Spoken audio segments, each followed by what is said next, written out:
Guys, this year is not starting off too badly. I watched The Serpent Queen on Stars and the first episode of the Mayfair Witches streaming on AMC. I read some scathing reviews about the Mayfair Witches and I wondered if AMC would be able to pull it off. And guys, I think they did a pretty good job. Besides, the book was hot and steamy, and honestly, it made me want to have my own little demon. Hell, I could have used a demon growing up. A demon could have helped me amass a major fortune. It could have helped me buy a fancy house in New Orleans. It could have helped me live to a ripe old age. And for those of you who haven't read Anne Rice's book, The Witching Hour, you should know something about demons. They are particularly good at performing mind-blowing sex. Yes, my friends, a demon would solve all of my problems. In fact, if I had a demon in my life, you would never hear from me again. But you know what? It's sad that almost every movie and TV series about demons portrays them as being evil entities. I found them to be quite the contrary. And in this video, I'm going to explain to you why demons can be a girl's best friend. So please stay tuned.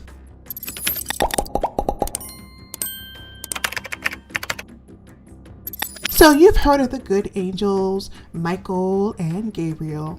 They are the good guys working in God's favor. You've also heard of the demons, the fallen angels who are cursed to roam the fiery pits of hell. Demons like Crowley, who are all about mischief and mayhem. But sadly, there are a few angels and demons that just didn't make the cut. Yes, my friends, our ancestors believed in polytheism, and there was probably a demon or angel for every day of the week. Now, they weren't always referred to as demons, yet their purpose was the same. Many of the old world deities were thought to have some kind of supernatural power that could break all the rules of physics and change reality entirely. If you had an enemy and wanted to get rid of him, you called out to Odin, the god of war, or Ogun, the eraser of battle.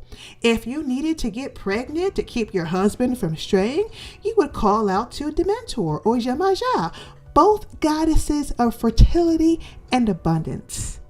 Truth be told, there was a god or goddess for almost every occasion.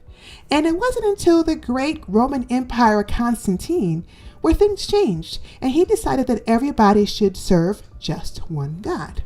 As a result of this, there was only a few gods that made the cut. And since people were only allowed to worship one god, well, all the secondary gods were kind of demoted into angels.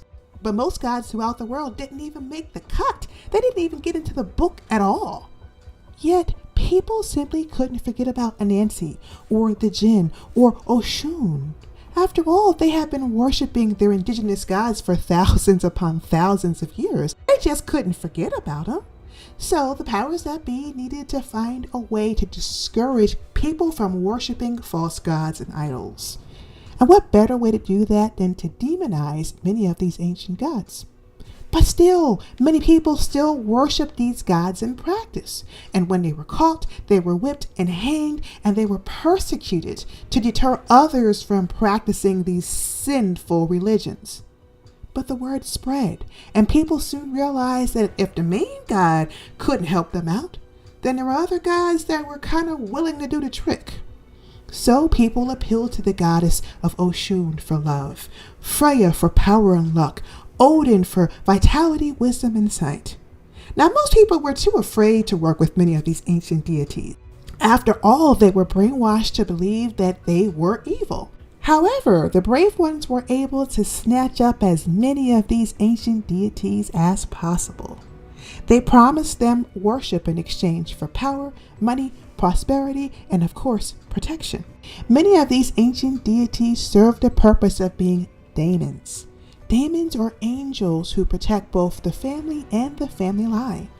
Much like last year in the Mayfair Witches, these daemons were passed down through the generations to grant favors and, yes, you guys guessed it, good fortune to all the family members.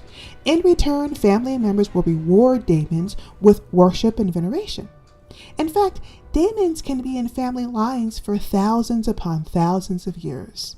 But sadly, over the years, these daemons have gotten a bad reputation and have been reclassified as demons. Demons, unlike demons, are malevolent and seek to manipulate the shadow side of self. These demons have an alternative agenda. They may grant wishes, stimulate pleasure, provide guidance and protection, yet their ultimate goal may be to take over one soul completely. After all, it was Lasher who needed to impregnate the 13th witch, Rowan, all so that he can be born again. I know what you're thinking. The riches, the fame, and all the orgasms just aren't worth it, especially if you have to give birth to a demon child. But what you fail to understand is that demon is only going to bring out what's already inside of you. And if you don't have darkness within you, then you won't have to worry about manifesting evil or worry about manifesting terrible things. This is the reasons why many people call out to the archangels for guidance, love, and support. Also why many people reach out to the 7 African powers for wisdom and courage. They do so because these angels can offer them additional guidance and protection. These angels, or demons, or witches feed off of our energy. And if our energy is dark and evil, then the wishes that they grant for us will also be dark and evil. Don't you see? It doesn't matter what gods you worship. All that matters is what's inside of your heart. And if you're constantly swatting at flies, that means that you're full of shit.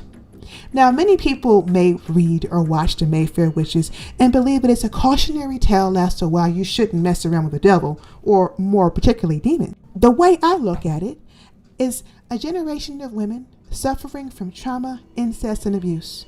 Women who need their own little entourage of demons to fix it.